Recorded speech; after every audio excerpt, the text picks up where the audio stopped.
në aspektin sportiv, kryeqytetin slovak. Veli, faleminderit shumë që inkuadrove ç'është atmosfera, na sjell një copës nga atje. Faleminderit për mundësinë, mund ta vreni edhe nga zëri se si është atmosfera këtu.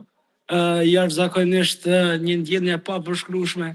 Ne jemi të gjithë pa zë, ne ishim gjithë tifoz, asnjë nuk ishte gazetar. Për të them aq sa mundem sepse e kishim atë ndjenjen që nuk na dha asnjë udhëtim i Kosovës ndonjëherë.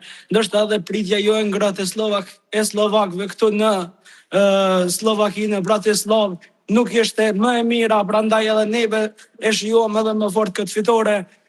Ai goli i dytë dhe goli i tretë një pas një na dhanë motiv dhe na dhanë siguri. Slovakia gjatë gjithë kohës do të thotë ishte jo ndërtuese e lojës së mirë, ishin dy epizoda që bën diferencën, por Kosova morri këmbët, fati na priu, Zoti na ndihmoi e për fat mirë do të luajmë edhe pas 5 ditësh për të metuar historinë e për të shkuar në Amerikë, Meksik e Kanada. Kori Shqip jehonte në stadion, përkundër se ishim mysafir, çka ishte ai zë i shqiptarëve atje? Pa dyshim, ishin mira shqiptarë si çdo kund ku udhton Kosova.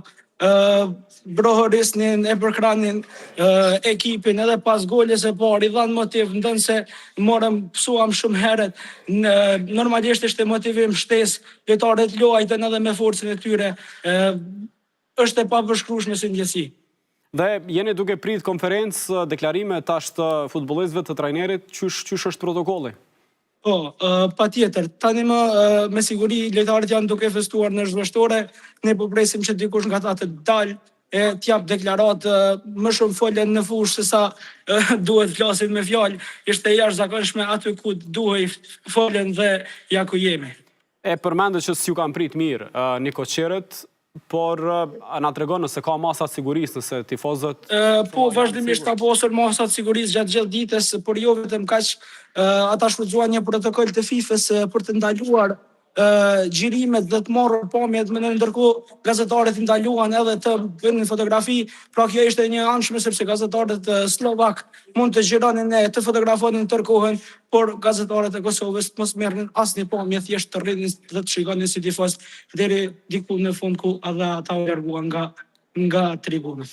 Gjim, faleminderit shumë, nëse ke çka thuash në vazhdimsi, lutem kërkoj linjën dhe do të diskutojmë sërish çfarë do të që ka zhvillime nga atje.